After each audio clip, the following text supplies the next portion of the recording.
Permettez-moi de vous présenter nos deux intervenants. Nous allons donc, vous l'avez compris, parler de l'odorat. Faut-il sentir bon pour séduire? C'est à la fois le titre de ce petit livre devant moi, écrit par Roland Salès, et le titre de ce moment qui nous concerne aujourd'hui, ce soir, dernière conférence scientifique. Roland Salès, vous êtes ingénieur agronome, vous êtes chercheur à l'INRA en Juan-Josas, vous êtes un neurobiologue, je l'ai bien dit, biologiste de l'odorat.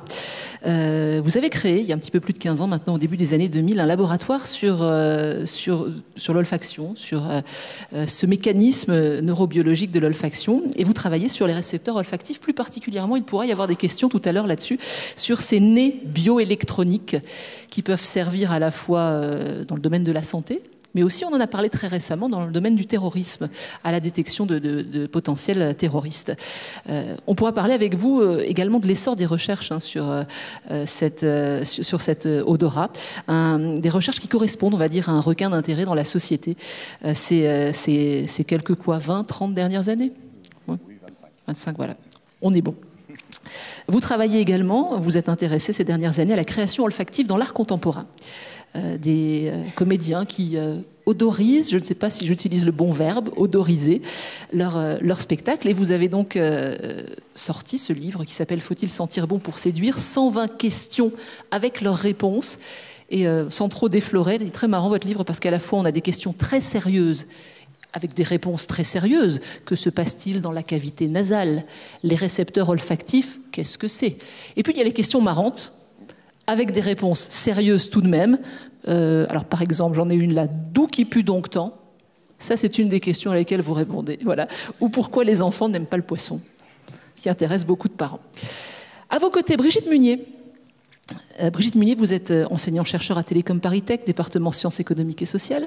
Vous travaillez sur la pensée mythique, c'est-à-dire sur le rôle du mythe dans la littérature, la ville, l'odeur, tiens, ça nous intéresse, et l'imaginaire du robot. Alors vous êtes à l'origine de cet ouvrage collectif. Vous y avez contribué également, un ouvrage qui s'appelle « La voix des sens ». Voilà. Le point de départ, c'est un livre que vous aviez déjà écrit sur la représentation de l'odeur et du parfum d'un point de vue philosophique, historique, social. On a d'ailleurs un autre qui va sortir bientôt. Et vous vous êtes dit, finalement, il y a comme une hiérarchie dans les sens, il faudrait revaloriser les sens dits de l'intime, odorat, toucher, goût. Alors ce sera ma première question. Y aurait-il vraiment une hiérarchie, une noblesse dans nos 5 sens? On a bien 5 sens? On peut en avoir plus, mais disons que communément, on parle effectivement des 5 sens. Et la civilisation occidentale a posé une hiérarchie, mais ça date de très loin, puisque c'est au 5e siècle avant Jésus-Christ, Platon, Aristote. Il y a d'abord la vue et l'ouïe, qui sont les sens nobles, les sens distanciés. Et puis il y a pour Aristote un sens intermédiaire, l'odorat, parce qu'il n'a pas besoin de contact. Mais néanmoins, c'est un sens de l'intime, c'est un sens animal, puis il y a le goût et le toucher. Et cette hiérarchie s'est affinée au point que l'odorat a été considéré aussi comme un sens de l'intime à reléguer parce qu'il est proche de l'animalité. Et Freud a imaginé la naissance de la civilisation humaine avec le redressement, l'homme qui cesse d'être enivré par les odeurs venant de ses congénères et des sols, il se lève, il a le regard qui porte au loin et il relègue l'odorat. Alors il y a vraiment une hiérarchie des sens dans notre civilisation, dans notre culture, pas dans d'autres. Par exemple, Evans Pritchard a étudié les Nuers en Afrique et eux mettent en avant l'odorat qui est le roi des sens. L'enfant sent l'odeur de sa mère, puis ensuite sentira, touchera les chèvres, s'alimentera à leur pie, etc. Donc c'est quelque chose qui nous est propre. La hiérarchie, elle n'est pas universelle et valable partout, elle est culturelle. Roland Salès, d'un point de vue scientifique, est-ce que l'odorat est un sens mineur, est un sens plus simple que les autres ou pas du tout? Alors, du point de vue scientifique, il est absolument pas mineur, puisque si on regarde les animaux, on regardera l'homme un petit peu après, pour trouver de la nourriture, pour trouver le partenaire sexuel, pour se repérer dans l'environnement, il y a beaucoup d'animaux nocturnes, ils utilisent très largement leur odorat. Et nous, en gros, c'est surtout parce qu'on n'y pense pas, que c'est pas dans notre culture. on a l'impression que c'est un sens mineur, mais en fait, il nous sert aussi, puisque mon livre s'appelle « Faut-il sentir bon pour séduire ?» On pourra peut-être y répondre un petit peu après. Mais effectivement, on sent bien les odeurs de l'autre, à tel point qu'on peut dire « celui-là, je ne peux pas le sentir ». On se rappelle très bien de son odeur de famille, toute sa vie, on se souviendra de l'odeur de sa mère. Donc vraiment, l'odorat est un sens en fait un petit peu oublié, mais qui sert tout le temps. Et pour finir sur le fait que l'homme soit redressé et marche à quatre pattes, on n'a pas tout perdu. Parce que par rapport aux animaux à quatre pattes qui sentent essentiellement à travers le nez, donc ils sont obligés de flairer tout ce qu'ils sentent, nous, on a gardé ce qu'on appelle la rétro-olfaction. C'est importante pour les gastronomes, les œnologues. Quand on mange, eh bien, toutes les odeurs libérées par les aliments sont libérées dans la bouche, remontent par l'arrière-gorge et reviennent dans le nez. Et c'est peut-être une des raisons pour lesquelles, quand même, notre odorat n'est pas si mauvais que ça. Qu'est-ce qui se passe dans le nez? C'est la première partie de votre livre. Comment est-ce qu'on respire? Comment ça fonctionne? Comment est-ce qu'on sent? Ah bah alors là, on va faire un test tout de suite. Je sais pas où on est la boîte. Là, elle est où cette boîte? Elle est là. Bon, on a déjà un bon échantillonnage, continuez à faire circuler. Qui a senti quelque chose d'absolument infâme, une odeur vraiment odieuse? Disons, une petite dizaine de personnes. D'ailleurs, qui a senti un petit peu quelque chose, mais pas plus que ça? Oui, voilà, c'est un peu la majorité. Et qui n'a rien senti ou quasiment rien? Oui, voilà, quelques personnes. Alors, vous diriez quoi à propos de cette odeur? C'est écœurant, mais ça me rassure, parce que j'ai discuté avec Madame Munier dernièrement, je trouvais que mon parfum ne sentait plus rien, et mes yaourts aux fruits non plus. Donc ça me rassure, là, j'ai pas perdu l'odorat. Qui encore a senti quelque chose d'infâme? Ça sentait quoi? Parce que moi, j'ai pas senti, alors j'aimerais bien savoir. La transpiration. Vous nous avez dit l'urine tout à l'heure. Un conglomérat de déchets humains absolument abominables. Bon, Roland Salès, nous, on n'a rien senti, donc on est quand même un petit peu embêtés. Ouais, voilà. Alors, ça va donc nous montrer un petit peu ce qui se passe dans le nez. Dans le nez, nous sommes équipés de récepteurs olfactifs, qui sont des molécules qu'on fabrique nous-mêmes, et qui, comme toutes les molécules de notre organisme, sont codées par des gènes, donc des gènes qu'on possède dans notre génome. Eh bien, on a dans le nez des récepteurs olfactifs, donc des molécules qu'on fabrique nous-mêmes, qui sont adaptées à recevoir les molécules odorantes.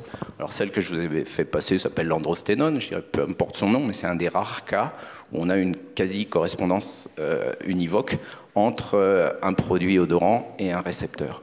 Donc en fait, pour ceux ou celles qui ont senti quelque chose d'absolument infâme, je peux les rassurer, ils ont dans leur génome le récepteur de l'androsténone et il est exprimé sous forme d'un récepteur dans leur nez. Et ça suffit pour capter l'odeur. Pour ceux qui ont senti très peu, ils peuvent avoir des variants, c'est-à-dire que pour tous nos gènes de l'organisme, on a des variants génétiques qui changent les caractères héréditaires. Et puis pour ceux qui n'ont quasiment rien senti, mais ils n'ont pas le récepteur. Moi, je sais que je ne l'ai pas. Donc j'ai appris à le sentir d'une autre façon. Donc dans le nez, c'est la toute première étape. Le message chimique porté par les produits odorants est capté par ces récepteurs. Et comme ces récepteurs sont portés par des cellules nerveuses, donc des neurones, entre parenthèses, c'est les seules cellules nerveuses de l'organisme qui se trouvent non protégées au contact direct de l'extérieur, eh bien, ces cellules nerveuses, qu'est-ce qu'elles font? Comme toutes les cellules nerveuses, elles envoient un influx nerveux, un courant électrique, vers le cerveau qui va interpréter le message. On en est où sur la boîte? Ceux qui ne l'ont pas eu pourront la ressentir tout à l'heure, parce que j'en vois quelques-uns qui arrivent. Alors, Brigitte Munier, vous nous dites qu'effectivement, en se redressant, l'homme a laissé les odeurs loin de lui. Pourtant, de tout temps, me semble-t-il, on a cherché à faire des parfums, à les maîtriser. Le parfum existe depuis très longtemps dans l'histoire de l'homme. Il existe depuis très longtemps et les sociétés les plus primitives déjà sont séduites par le parfum. Car on ne se dit pas « je suis fini », c'est une notion philosophique, la finitude humaine. L'être humain s'est dit partout, en tout lieu, je pue. Je pue par opposition au Dieu qui embaume. Alors, on imagine le Dieu comme un être parfait et sa perfection se traduit par une odeur suave. Par exemple, si vous relisez l'Iliade et l'Odyssée d'Homère, tout d'un coup, il y a mon voisin là qui se met à sentir...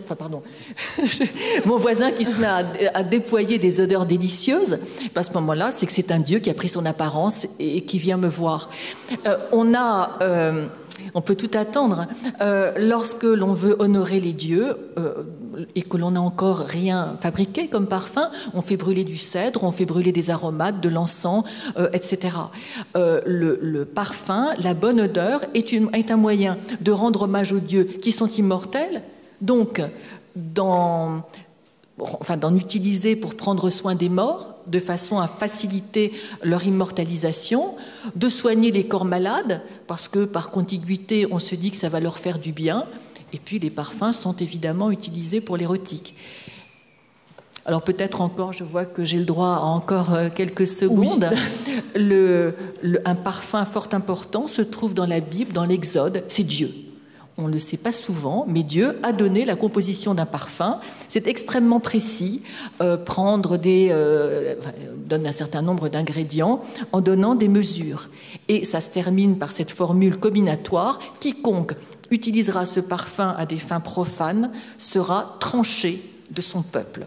En d'autres termes, Dieu est un parfumeur jaloux. Et j'ai demandé à M. Kerléo, qui est à l'origine de l'Osmothèque de Versailles, c'est-à-dire l'équivalent d'une immense bibliothèque de la BN, si vous voulez, mais pour les parfums. Et je lui ai demandé s'il avait essayé de reconstituer le parfum de Dieu, puisqu'après tout, on a reconstitué la Panathéique, le célèbre parfum d'Athènes, le Kifi, le parfum égyptien, etc. Il m'a dit, très sérieux, on ne connaît plus les unités de mesure. Ou peut-être qu'il s'est imaginé qu'il allait faire le parfum de Dieu, il rajoute, puis tout d'un coup, comme des aventuriers de l'affaire du, ça explose. Mais le parfum est donc quelque chose qui paraît de prime abord très futile et qui est en fait extrêmement important, puisqu'il est à l'origine des relations avec les dieux, avec les morts et avec le corps en général et son immortalisation, puis sa jouvence. Avant de vous entendre sur le parfum, Roland Salès, il y a tout un chapitre dans votre livre consacré au bouquet humain. Nous émettons donc des odorants, les odorants qui nous sont propres. Il y a, comme pour l'ADN, une unicité de notre odeur. Oui, tout à fait. Alors nous avons chacun entre nous tous, nous partageons tous une odeur d'humain. Et puis chacun de nous avons une odeur individuelle qui nous signe complètement. Votre chien est capable de vous différencier d'une autre personne de votre famille simplement à l'odeur, mais nous, en laboratoire, on peut apprendre à des rats à reconnaître un humain individuel par son odeur. Donc d'où vient cette odeur? Elle vient bien sûr de notre métabolisme complet, c'est-à-dire qu'on fabrique évidemment plein de produits chimiques dont certains sont sécrétés dans la sueur, sont sortis dans les excréments, qui sortent par la laine aussi. Et donc ces produits, je pense à la sueur en particulier, sont en général peu odorants quand ils sont sécrétés, mais comme on héberge des milliards de bactéries sur nous, bien ces bactéries se chargent de transformer ces produits inodores en produits quelquefois malodorants et quelquefois abondants.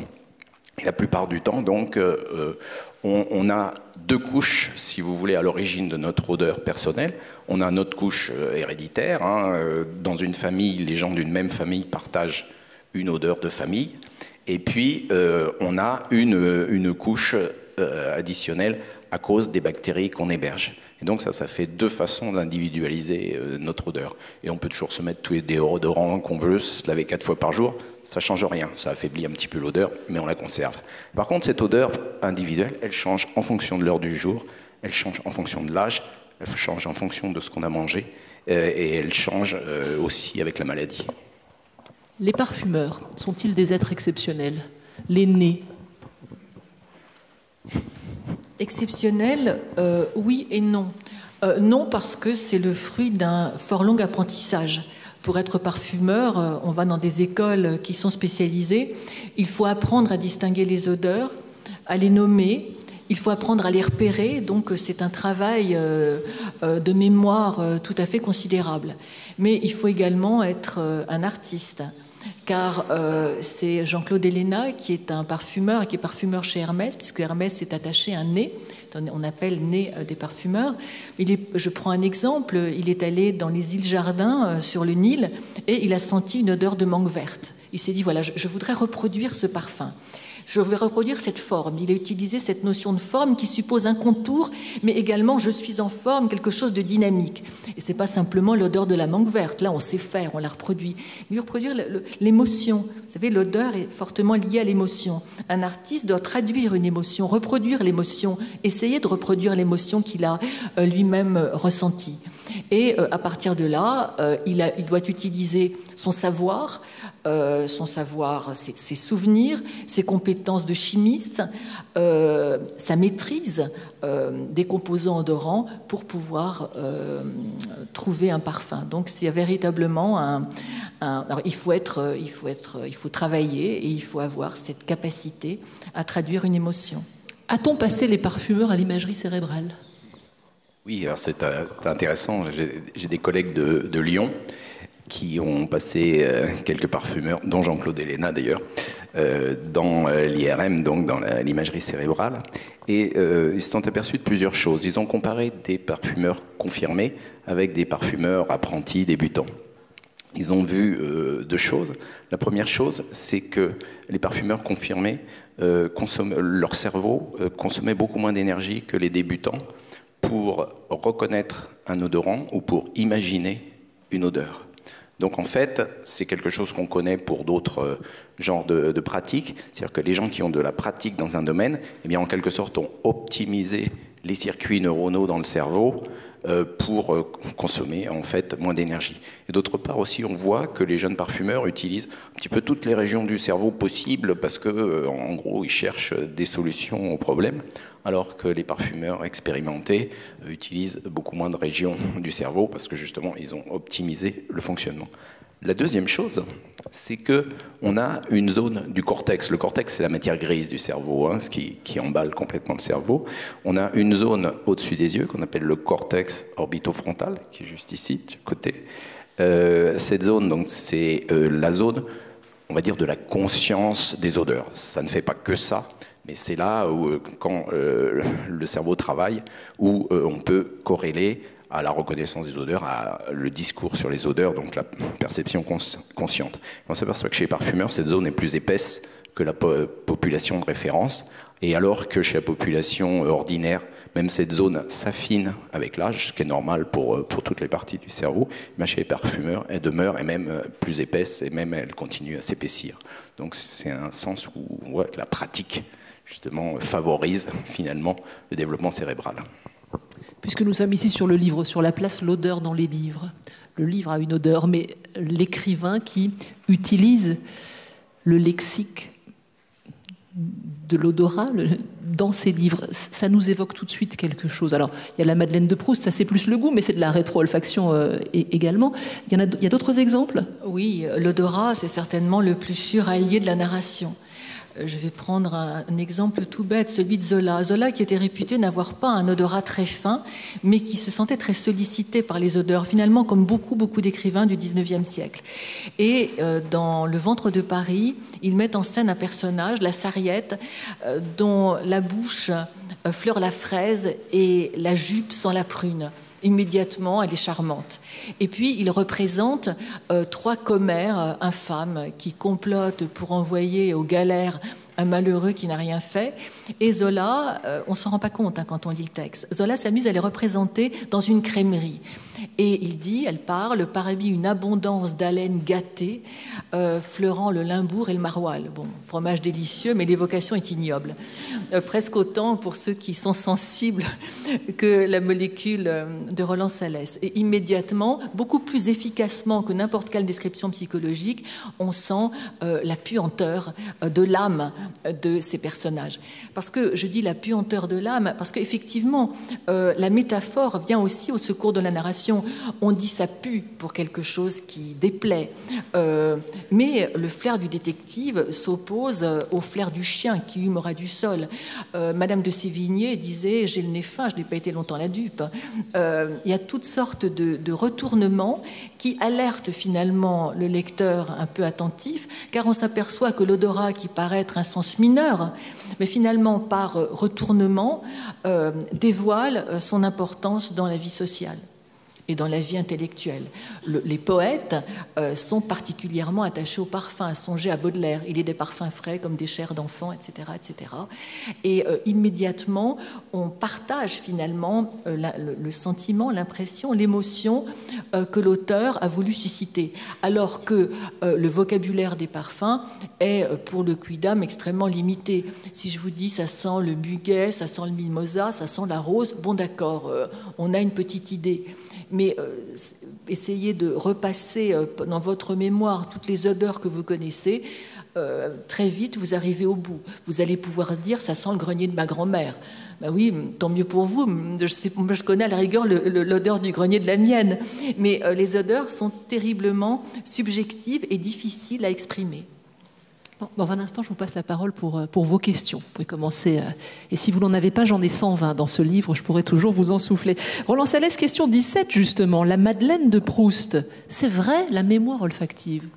Oui, alors la mémoire olfactive, c'est sans doute un des aspects les plus étonnants de l'odorat. Alors il faut savoir que quand on suit le cheminement du message nerveux à l'intérieur du cerveau, donc je vous ai parlé de ce qui se passait dans le nez, ensuite c'est envoyé dans le cerveau lui-même, et la deuxième étape de traitement dans le cerveau a lieu dans une partie qu'on appelle le cortex olfactif. Ce cortex olfactif, chez l'homme, il est repoussé vers l'intérieur. Il y en a un de chaque côté. Il est repoussé vers l'intérieur, à peu près comme ça, dans le cerveau. Ce cortex olfactif traite les odeurs de deux points de vue qui vont nous intéresser ici. C'est-à-dire qu'il contient une zone qu'on appelle l'amygdale. Alors, ce n'est pas les amygdales qu'on a dans la gorge, c'est amygdale parce que c'est un noyau nerveux en forme d'amande. Et si vous en avez déjà entendu parler de l'amygdale dans le cerveau, on dit que c'est le centre de la peur, le centre des émotions. Effectivement, c'est un centre qui traite des émotions et en particulier qui peut être éveillé par les odeurs. L'autre système du cerveau qui est relié au cortex olfactif, c'est l'hippocampe. Là aussi, vous en avez peut-être entendu parler. Souvent, on dit que l'hippocampe est le siège de la mémoire. J'aime mieux dire que c'est plutôt le chef d'orchestre de la mémoire, parce que l'hippocampe est incapable d'emmagasiner les souvenirs. Mais par contre, c'est une sorte de poste d'aiguillage qui va rechercher les circuits neuronaux qui ont conservé les souvenirs. Eh bien, la particularité de l'odorat, c'est que lorsqu'on a senti quelque chose, eh bien, le message nerveux est traité de façon inconsciente par ces zones de l'émotion et de la mémoire, avant même qu'on ait conscience qu'on a senti quelque chose, et avant qu'on puisse dire « ah, ça sent ceci, ça sent cela ». Donc en fait, c'est évidemment fascinant pour les neurobiologistes, c'est le seul de nos sens qui passe d'abord par ce traitement émotionnel avant d'être traité par des zones de plus haut niveau dans le cerveau. Donc c'est fascinant évidemment pour les neurobiologistes pour savoir comment ça marche, mais c'est fascinant également pour les artistes, parce qu'évidemment c'est tout à fait tentant de jouer sur ces touches pour aller titiller le cerveau des spectateurs directement, sans mots, simplement en leur envoyant une petite odeur. Donc la Madeleine de Proust, c'est exactement ça.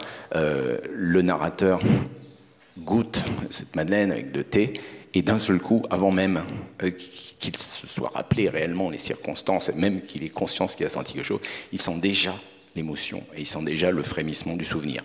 Et alors Proust décrit mieux qu'un neurobiologiste pourrait le faire, tout ce qui se passe dans son cerveau. Bon, depuis, on a mis des circuits neuronaux là-dessous, on a mis d'imagerie cérébrale, mais il y a plus de 100 ans, notre ami Marcel Proust avait déjà décrypté très bien ce qui se passait.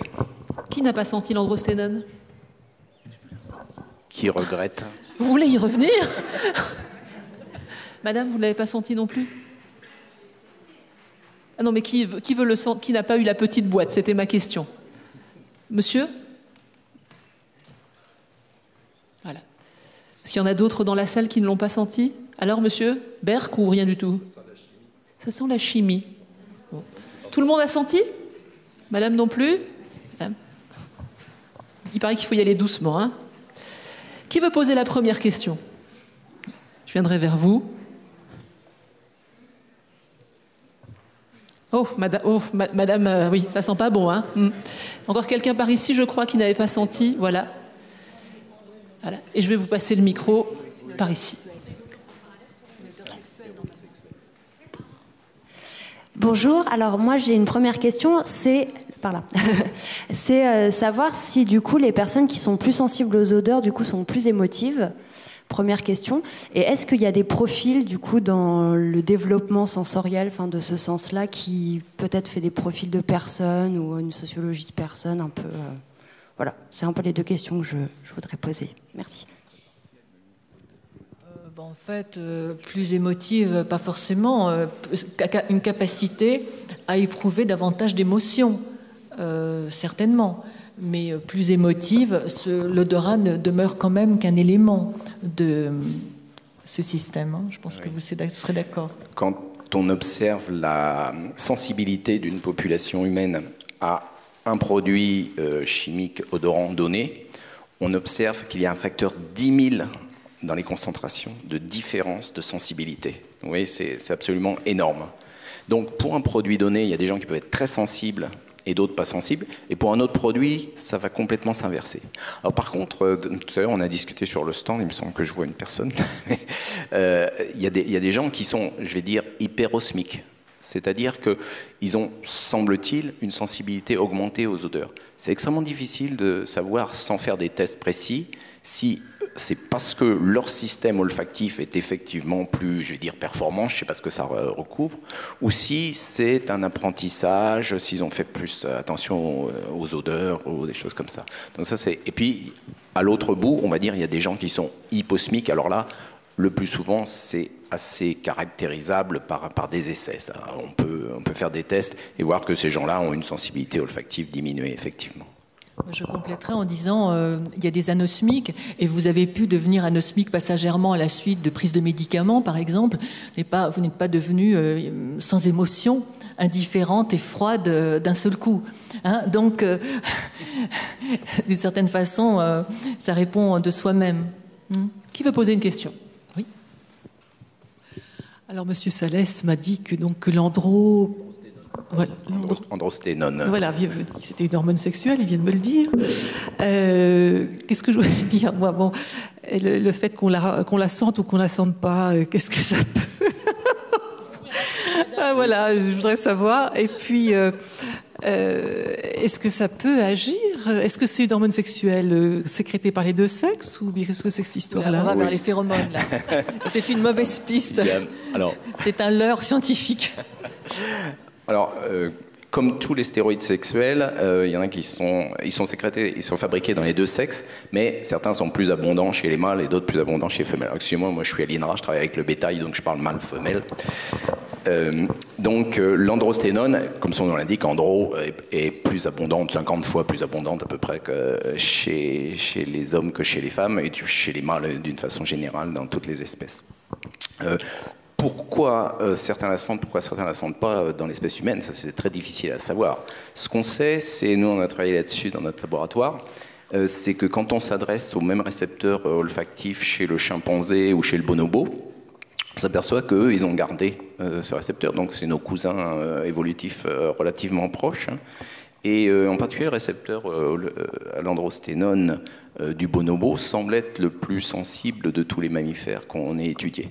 Or, vous savez que le bonobo a des mœurs sexuelles assez fréquentes, et en anglais on dit promiscuous, je ne sais plus comment on pourrait dire en français. Donc peut-être que ça a un lien, et peut-être aussi la perte du récepteur à l'androsténone dans l'espèce humaine est due au fait qu'on s'en sert sans doute moins dans les relations sexuelles que dans d'autres espèces. Mais chez le porc, par exemple, c'est une phéromone. C'est-à-dire que quand le mâle sécrète cet androsténone, eh bien, si la truie est en chaleur, mais uniquement à ce moment-là, eh bien, elle adopte un comportement dit de lordose, c'est-à-dire qu'elle accepte d'être montée par le mâle, mais seulement à ce moment-là. Chez les pandas, madame demande un test. Voilà, les tests chez les pandas. Attendez, je vous donne un micro parce qu'on ne vous entend pas. Oui, les malheureux pandas blancs et noirs, semble-t-il, ont une sexualité un peu défaillante. Est-ce qu'on a fait les tests avec eux? Comment? On leur passe des films pour leur apprendre comment ça fonctionne. Oui. Alors ça, c'est un bon. Alors je ne connais pas le récepteur olfactif, le récepteur à l'androsténone du panda. Ça, je dois dire que c'est un trou dans la littérature. Mais concernant... Non, mais ma science s'arrête là. Je sais qu'il existe du porno panda utilisé fréquemment dans les parcs zoologiques. Mais juste une précision quand même, parce que je vous sens très ému par cette odeur tout à fait spécifique. Il faut savoir que le musc, la civette, l'ambre gris et le castoreum sont des éléments couramment... autrefois couramment utilisés dans les parfums parce que ce sont des parfums animaux et qu'ils sont interdits maintenant, mais ce sont des parfums d'une origine très spécifique. L'ambre gris, qui a été découvert au moment de l'expédition d'Alexandre par un amiral d'Alexandre, Néarque, ce sont des concrétions intestinales pathologiques du cachalot. Ce sont des gros blocs jaunes qui flottent à la surface de la mer Caspienne notamment. Ça exhale une odeur très forte au début, après c'est très agréable. Ça vaut plus cher que l'or. Ça vaut plus cher que l'or, forcément, puisqu'on utilisait ces parfums jadis pour s'immortaliser. Donc, pour s'immortaliser, on peut payer un peu plus cher que de l'or. Donc, c'est très, très cher. Le castoreum, qui était contenu dans beaucoup de parfums, Dior, Saint-Laurent, etc., proviennent de la glande anale du castor. La civette, c'est sécrété par la sécrétion sexuelle de la civette. On peut se la procurer par un curetage. Et le musc, le sacro-saint musc, qu'on utilise souvent comme terme générique, est sécrété par le chevretin porte-musc, qui ne sécrète pas de musc en captivité, donc il faut tuer le chevretin. Inutile de vous dire que des hardes ont été décimées. Mais ça montre que les parfums qui nous enivrent ont une origine souvent totalement récrémentielle. Madame. Oui, alors je voulais vous demander, monsieur a évoqué tout à l'heure une variation avec l'âge. Je voulais savoir quel type de variation il y avait avec l'âge. Oui, alors, il y a deux variations avec l'âge. D'une part, on n'exprime pas le même répertoire de récepteurs olfactifs tout au long de notre vie. Ensuite, comme beaucoup d'autres fonctions liées à la neurologie, il y a une baisse plus ou moins accentuée de la sensibilité olfactive avec l'âge. Ça commence très jeune, hein, donc moi-même j'en suis atteint. Et puis, il y a aussi le fait qu'on change d'odeur corporelle avec l'âge. On va dire il y a au moins 4 âges de l'homme. Il y a l'odeur du bébé, il y a l'odeur de l'enfant, il y a l'odeur post-puberté, et puis il y a l'odeur de la vieillesse. Et ça correspond évidemment à un changement métabolique, hein, très important, bien entendu, au cours de la croissance en particulier, mais au cours du vieillissement.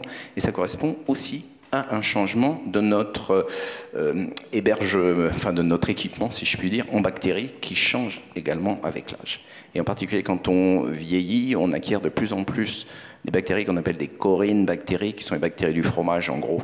Donc, c'est cette odeur, malheureusement, de vieux, hein, qui est plus ou moins accentuée. C'est absolument pas péjoratif, c'est normal dans toutes les espèces animales. Madame, une question. Bonjour, c'est par rapport au pot que vous avez fait passer tout à l'heure, vous avez dit ça peut sentir mauvais, et je me suis demandé, est-ce que chez certaines personnes ça peut sentir bon?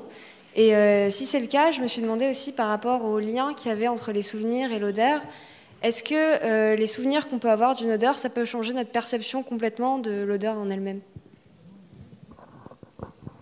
Oui, tout à fait. Alors, on s'accorde en général dans une même culture, dans un même contexte culturel, sur les bonnes et les mauvaises odeurs. Mais individuellement, on peut avoir des expériences tout à fait différentes vis-à-vis des odeurs. Donc, je vais prendre un exemple que moi j'aime bien. J'ai beaucoup, dans mon enfance, fréquenté les fermes, etc. Donc, le fumier, sortir le fumier de l'étable, etc. Eh bien, ça devient une odeur familière, voire agréable, parce que ça signifie quelque chose. Donc, en fait, le souvenir olfactif, évidemment, il n'est pas isolé, il n'est pas tout seul, il est dans un contexte. Si on est dans un contexte qui est agréable, qui nous rappelle des bons souvenirs, à ce moment-là, on va pas dire que c'est une mauvaise odeur.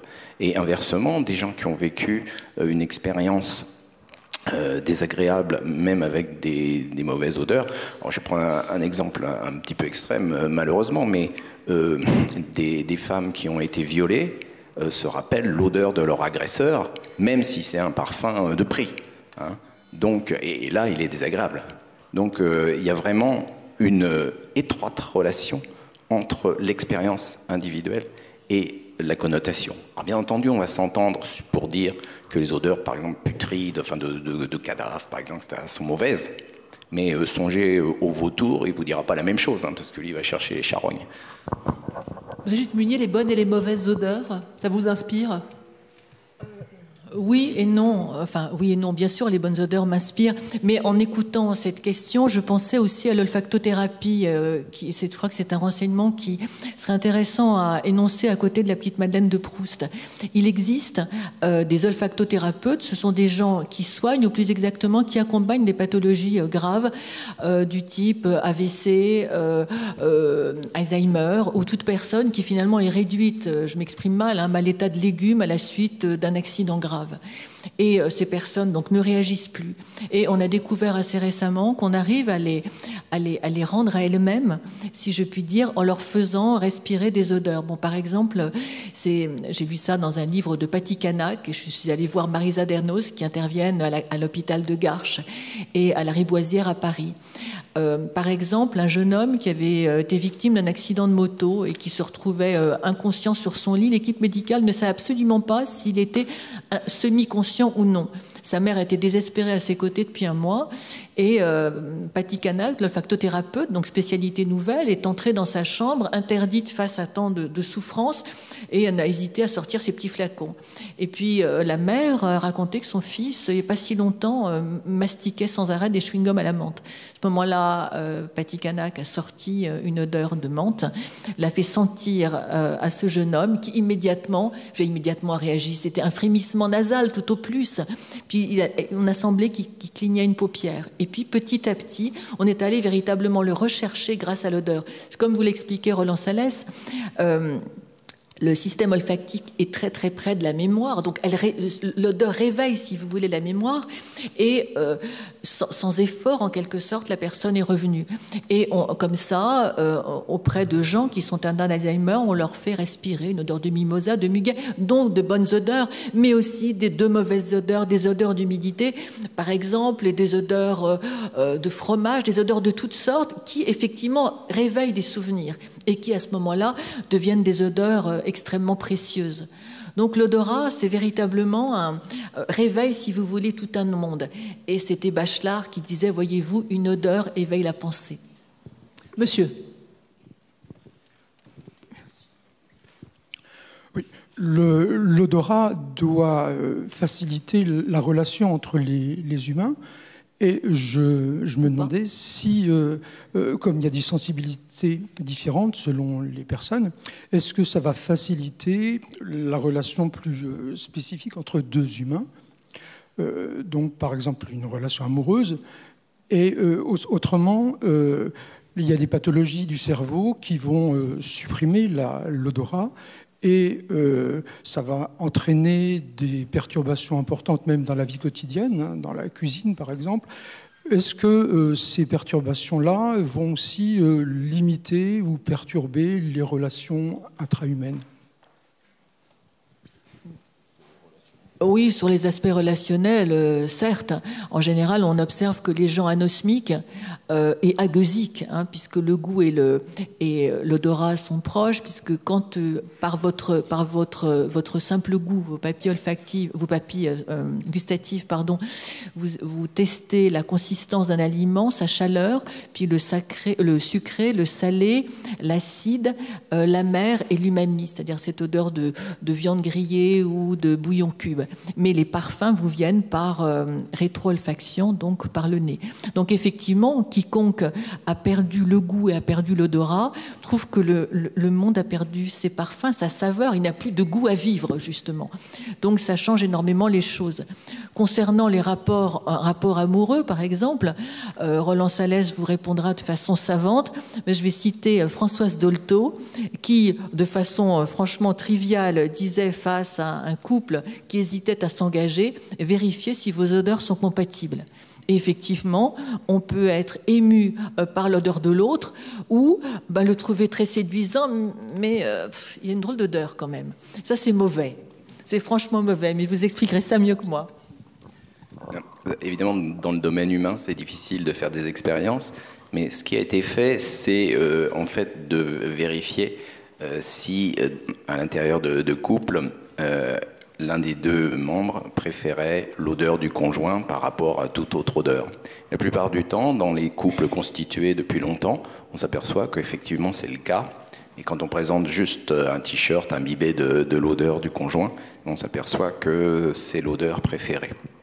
Donc il y a réellement quelque chose. Par contre, ce qu'on ne sait pas, c'est quelle est l'influence, au moins dans l'espèce humaine, quelle est l'influence de l'odeur de l'autre sur le choix du conjoint ou du partenaire sexuel. Ça peut jouer. On sait par exemple qu'en période d'ovulation, donc en général, les hommes sont plus attirés par l'odeur des femmes et ou les trouvent plus séduisantes. Puis les femmes, inversement, trouvent plus intéressantes les odeurs de l'homme. C'est complètement supprimé par la pilule, ça. Par contre, comme il y a un effet psychologique supplémentaire, au contraire, ça peut augmenter la libido. Alors c'est ça le problème chez l'homme. C'est qu'on trouve tout et son contraire. Donc il faut soigneusement contrôler les conditions expérimentales. Mais néanmoins, donc, dans les couples constitués, oui, la réponse est oui. Mais ce qu'on ne sait pas, c'est au moment du choix si ça a été déterminant. Françoise Dolto avait peut-être raison. Mais pratiquement, n'achetez pas de parfum aux phéromones, car c'est un leurre. C'est un leurre. Les phéromones exigent des réponses stéréotypées qu'on ne trouve pas chez l'être humain, qui est un être de culture et qui est attiré ou repoussé par beaucoup d'autres choses que l'odeur, et heureusement. Parce qu'il existe déjà beaucoup de systèmes de manipulation olfactive. Vous êtes peut-être demandé pourquoi vous avez acheté cette voiture qui vous a paru une voiture de course. Bon, elle avait été odorisée avec des odeurs de métal chaud et de cuir, et vous vous retrouvez avec une pauvre teuf-teuf, pas si bien que ça. Donc, effectivement, on peut manipuler les gens olfactivement, mais dans certaines limites. Roland Salès, il y a une question sur le filtre d'amour dans votre livre.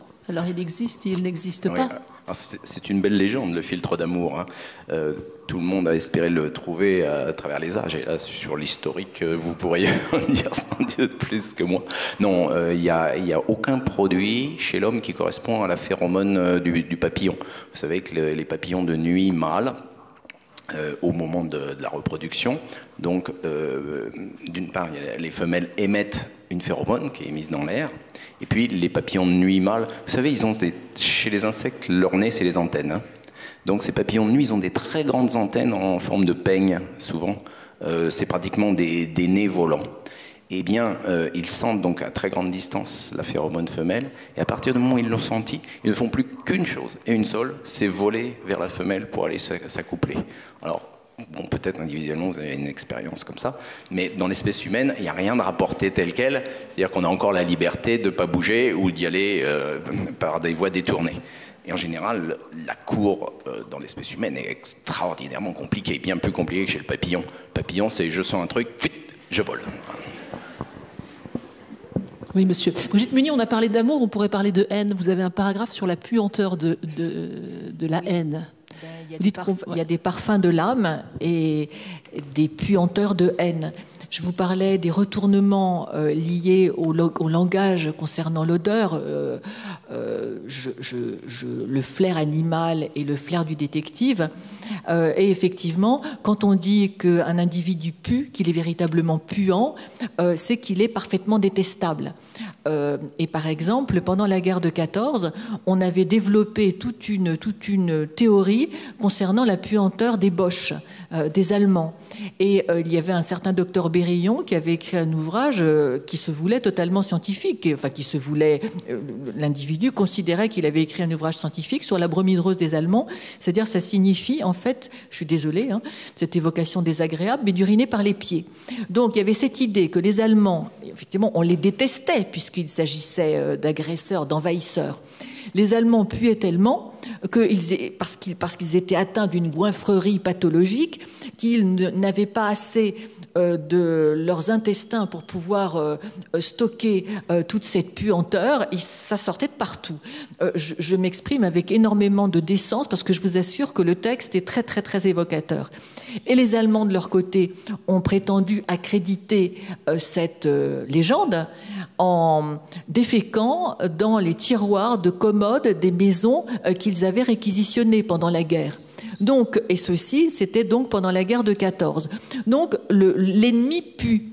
Et vous voyez, c'est très intéressant de dire que l'ennemi pue. Parce que si vous dites qu'un guerrier a détruit, brûlé, volé, violé, vous ne lui reprochez jamais que ce que font tous les envahisseurs depuis que l'humanité fait la guerre. Tandis que si vous dites qu'il pue, ah ben là c'est génétique, comme dirait Roland Salès, ça tient à sa nature. Sa nature, c'est un sous-homme, tout simplement.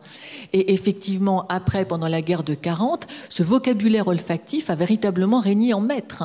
L'envahisseur pue. Alors les juifs puaient pour les nazis puaient pour les juifs, et ainsi de suite. Souvenez-vous du discours de Chirac qui a parlé des immigrés et de leurs odeurs culinaires. C'était une grosse erreur.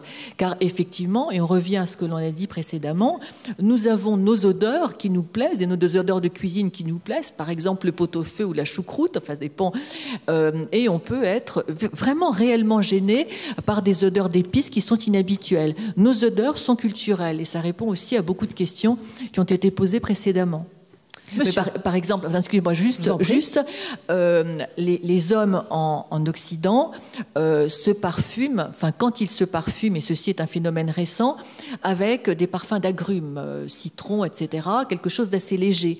Les orientaux utilisent des fragrances de rose et n'ont absolument pas l'impression de se féminiser. Donc vous voyez qu'il y a véritablement des utilisations culturelles, pardonnez-moi. Monsieur. Alors, finalement, quand je vous écoute, je me demandais si le parfum que nous achetons ne vient pas fausser la séduction, finalement. Est-ce qu'on ne devrait pas se départir du parfum pour être sûr de séduire correctement et d'être séduit à son tour ? Les marquises du XVIIIe siècle vous auraient répondu que leur parfum de musc exacerbait, sublimait leurs odeurs naturelles. Donc, lorsque vous... Pardonnez, bon, quand vous choisissez un parfum, vous cherchez un parfum susceptible de vous aller, finalement, de vous exprimer. Vous n'allez pas choisir Terre d'Hermès ou Habit Rouge, enfin, j'en sais rien, mais vous allez choisir le parfum qui vous convient. Donc, vous aurez l'impression de traduire, finalement, un peu votre personnalité. Et en ce sens... comment dire, le parfum n'est absolument pas étranger du tout. Roland Salès. Oui, dans le jeu de la séduction, du point de vue du comportement, il y a des indices primaires, si vous voulez, ça peut être l'odeur corporelle, puis il y a des indices secondaires qui sont très prévalents dans l'espèce humaine. Donc c'est effectivement le parfum dont on se parfume, ça peut être la voiture qu'on possède, ça peut être une grosse propriété au bord de la mer. Enfin, tout ça, c'est des signes secondaires qui ne sont pas du tout liés, on va dire, à la physiologie de l'individu, mais à son statut social et à son statut psychologique et social. Donc, c'est toujours très compliqué dans l'espèce humaine. Donc, si un parfum vous convient, peut-être qu'il ne convient pas aux autres, mais en tout cas, ce qu'on a remarqué, et ça, c'est des enquêtes qui ont été faites sérieusement, c'est que alors évidemment, ça a surtout été fait avec des femmes, mais des femmes qui se parfument ou qui se maquillent ont, semble-t-il, une confiance en elles bien plus importante que si elles n'ont pas procédé à ces soins. Et à ce moment-là, elles se sentent plus vaillantes, plus séduisantes, etc. Donc, il y a, vous voyez, c'est extrêmement compliqué. Madame.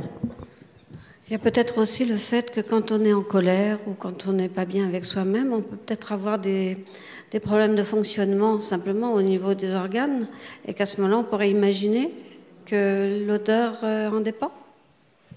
Est-ce qu'il y a une odeur de la colère? Il y a une odeur de stress, en tout cas. Quand on doit passer un examen, généralement, on se met à transpirer et à devenir profondément malodorant. Alors, une odeur de la colère... L'odeur de la colère, je ne connais pas. L'odeur de peur, oui, elle est mieux connue chez certains animaux, à tel point qu'on parle de phéromone d'alarme. C'est-à-dire que chez les souris, ça existe. C'est-à-dire que c'est un produit qui est synthétisé par un animal qui est agressé, et d'ailleurs qui ressemble fort à l'odeur de carnivore. Donc c'est une odeur très alarmante pour les rongeurs.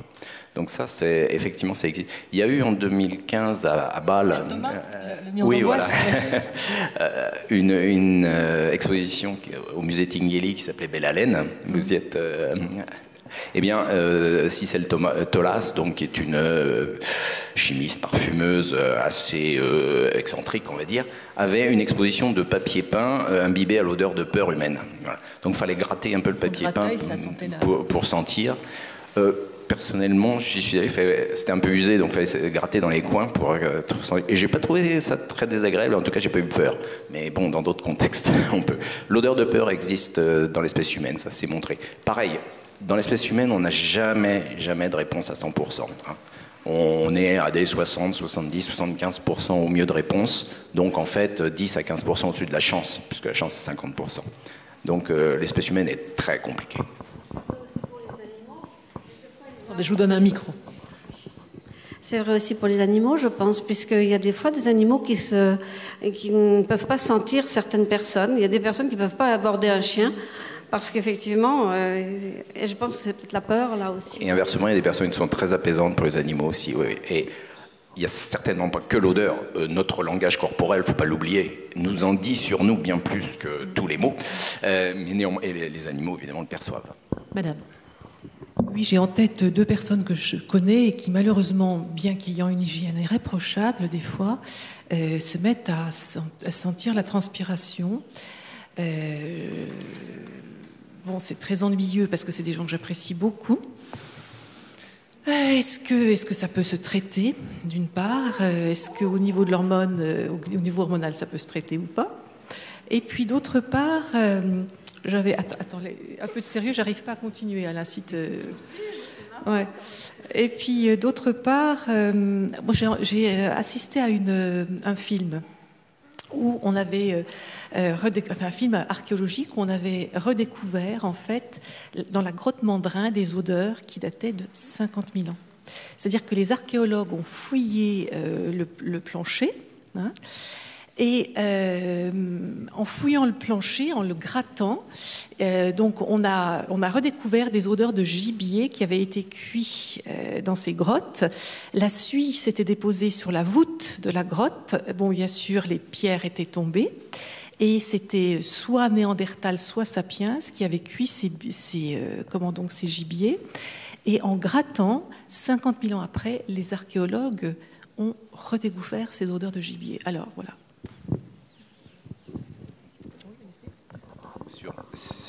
Sur les aspects d'odeur corporelle, alors évidemment, je ne connais pas le cas spécifique, et il faut bien dire, il y a quand même très peu d'études chez l'être humain. Hein. Ce qu'on sait, c'est que dans certains cas, alors c'est plutôt des cas pathologiques, où les gens ont ce qu'on appelle l'odeur de poisson, ça existe. Hein.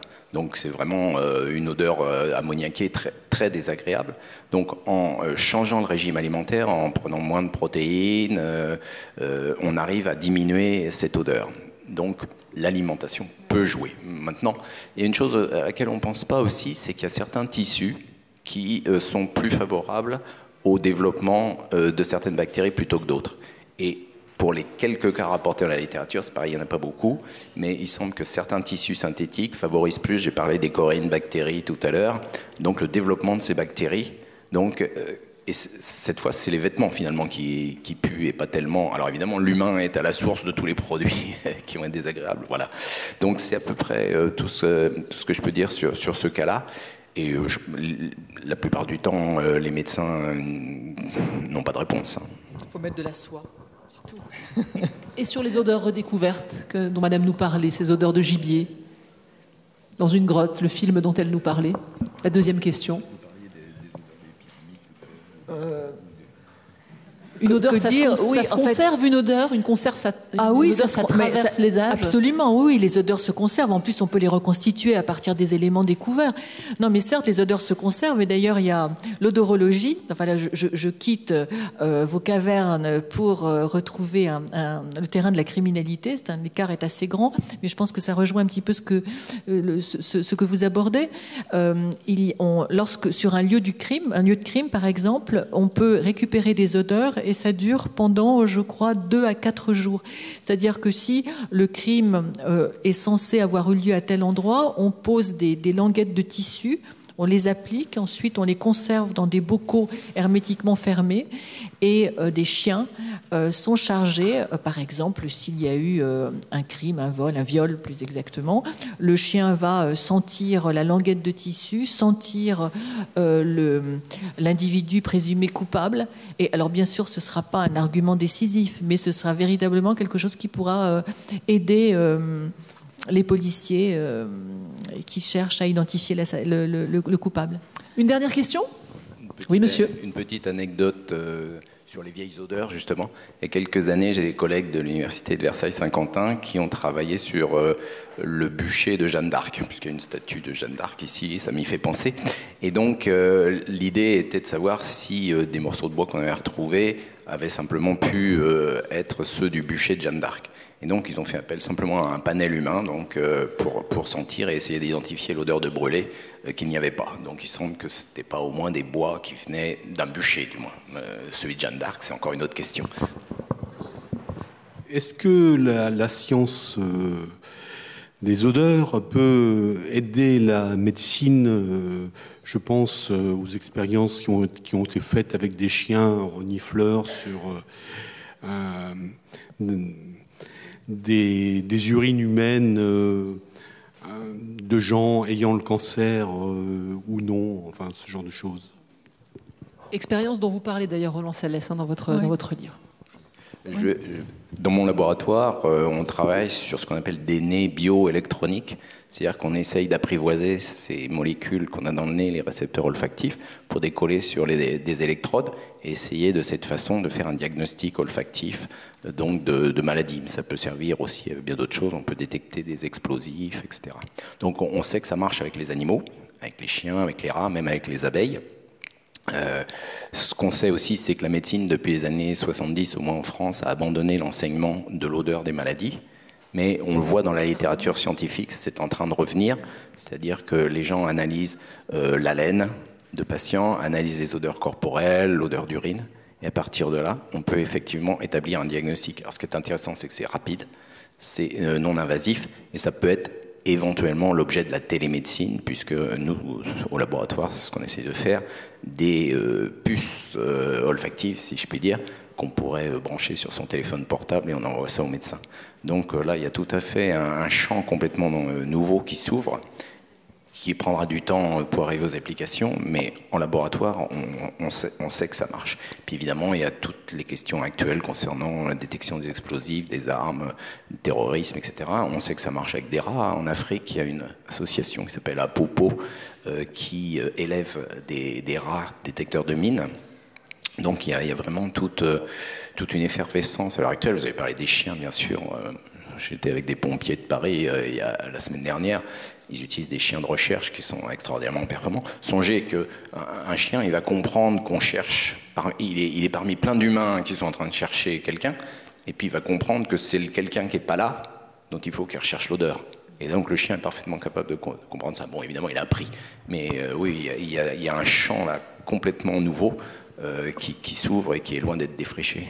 Et pour les amateurs de chats, des maisons de retraite avaient décidé d'avoir des chats, parce que c'est quand même très sympathique, c'est un animal charmant, et on s'est rendu compte que ce n'était pas tellement encouragé, parce que lorsque un des résidents ou des résidentes allait mourir, le chat passait la nuit à ses côtés. Donc cette capacité, cet odorat chez un animal qu'il est difficile de dresser. Et pour les odeurs, par ailleurs, Hélène Keller, qui est un personnage qui intéresse énormément les gens, puisqu'elle était sourde et muette, et elle a raconté son expérience, et elle reconnaissait effectivement à l'odeur. Les enfants n'avaient pas d'odeur, disait-elle, mais une odeur extrêmement fraîche, sinon elle reconnaissait tous ses visiteurs à l'odeur, considérant que quand quelqu'un ne sentait rien, eh ben, elle ne le sentait pas. C'est-à-dire que c'était quelqu'un et la personnalité fort peu convaincante. Simplement, elle, effectivement, était obligée de solliciter son odorat puisqu'elle n'avait pas ni la vision ni l'audition. Brigitte Munier, la voix des sens. Roland Salès, faut-il sentir bon pour séduire? Merci beaucoup pour avoir répondu si gentiment et si simplement à nos questions. Merci beaucoup à vous, mesdames et messieurs. Si vous voulez un petit peu de rab, on a le droit de s'approcher et puis de venir consulter les livres. N'hésitez pas ou de demander une dédicace. C'est maintenant. Merci beaucoup.